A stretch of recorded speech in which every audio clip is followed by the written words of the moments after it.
नमस्कार भारतवासियों, आज हम चर्चा करेंगे हरियाणा का रिजल्ट का जो विपरीत निकला। रुझान भी गजब पलटा। वही हरियाणा में बीजेपी की तीसरी बार सरकार बनती दिख रही है। वही राज्य में ऐसा करने वाली वो पहली पार्टी होगी। पार्टी के रुझानों में कुल 90 सीटों से 7 पर बढ़त हासिल है। 41 सीटों पर जीत हासिल कर चुकी है बीजेपी। उधर कांग्रेस को 4 सीटों पर बढ़त हासिल है। 33 सीटों पर जीत दर्ज कर चुके हैं।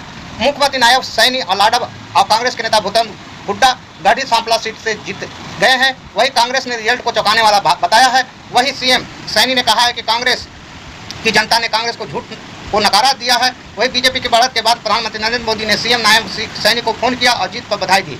इस बीच खबर आ रही है कि नई सरकार का शपथ ग्रहण दशहरा यानी 12 अक्टूबर को हो सकता है। 1.5 घंटे में रुझान वही मतदान सुबह 8 बजे शुरू हुई। रुझान आते ही कांग्रेस ने बढ़त बना ली थी और कुछ देर तक एक तरफा जीत की ओर थी। पार्टी ने 65 सीटों को छू लिया था। वही भाजपा कम होकर 70 सीटों पर आ गई थी, लेकिन 9:30 बजे भाजपा का टक्कर में आई और दोनों पार्टियों में 2 सीटों का अंतर रह गया। सुबह 9:44 पर मैंने 9:45 बजे एक समय ऐसा भी आया जब दोनों पार्टी 43 सीटों पर आ गई। इसके बाद भाजपा 51 सीटों तक पहुंच गई। करीब 11 बजे से भाजपा की सीटें 47 से 51 के बीच बनी रही। वही हरियाणा में इस बार 67.90% वोटिंग हुई थी। पिछले चुनाव में 68.20 वोटिंग हुई थी। वही बताते हैं कि देखिए कि रुझान में बीजेपी 7 जो 41 जीत हासिल की है और कांग्रेस 4 सीटें जीत 34 पर है। वही इंटरसिप सब देख लीजिए कि क्या क्या है। वही बताते हैं कि हरियाणा की 17 हर सीट कहीं पोतों ने दादा को हराया तो कहीं बहन ने भाई को हराया। वही बताते हैं कि सीएम नायब सैनी ने कांग्रेस प्रत्याशी मेवासी को 16,054 वोटों से हराया। वही गढ़ी सांपला सीट से कांग्रेस के पूर्व मुख्यमंत्री भूपेंद्र सिंह हुड्डा 71,465 वोट से चुनाव जीत गए।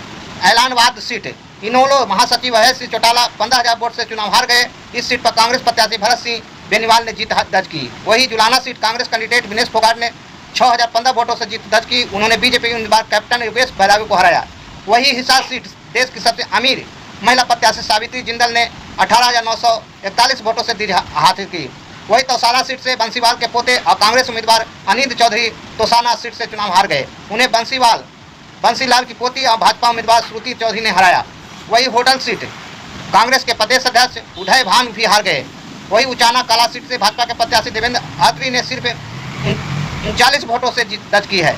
देवेंद्र ने पूर्व मुख्यमंत्री और जेजेपी नेता दुष्यंत चौटाला और चौधरी वीरेंद्र सिंह के बेटे और कांग्रेस प्रत्याशी भूषण विजेंद्र सिंह को हराया। अम्बाला कैंट सीट से भाजपा नेता और पूर्व मंत्री अनिल विज ने 7277 वोटों से जीत दर्ज की है। विजय ने निर्दलीय प्रत्याशी चित्रा सरकार को हराया। सिरसा सीट से हल्पा प्रत्याशी और पूर्व मंत्री गोपाल कांडव चुनाव हार गए। उन्हें कांग्रेस के गोकुल सैतिया ने 7234 वोटों से हराया। रानी सीट से निर्दलीय प्रत्याशी रणजीत चौटाला को रिश्ते में उनके ही पोते और इनोले उम्मीदवार अर्जुन चौटाला ने हराया। यही बताते हैं कि यह चर्चा रहा। वही बताते हैं कि इस जीत पर हरियाणा के चुनाव परिणाम का भूपेंद्र सिंह हुड्डा ने कहा कि हमें जनता का फैसला स्वीकार है। पार्टी में तालमेल की कोई कमी नहीं थी। हमें कई जगहों से ईवीएम में गड़बड़ी की शिकायत मिली है। हम चुनाव आयोग से मुलाकात करेंगे। हरियाणा में रिजल्ट के बीच कांग्रेस प्रेस कॉन्फ्रेंस की नेता जयराम रमेश ने कहा हरियाणा के नतीजे चौंकाने वाले हैं। हम ये नतीजे स्वीकार नहीं कर सकते। यहाँ लोकतंत्र की हार हुई है और बीजेपी तंत्र की जीत हुई है। हम चुनाव आयोग से शिकायत करेंगे। सभी शिकायतों को इकट्ठा करके आयोग के सामने रखेंगे। कांग्रेस नेता पवन खेड़ा ने कहा हरियाणा के परिणाम पूरी तरह से अप्रत्याशित है।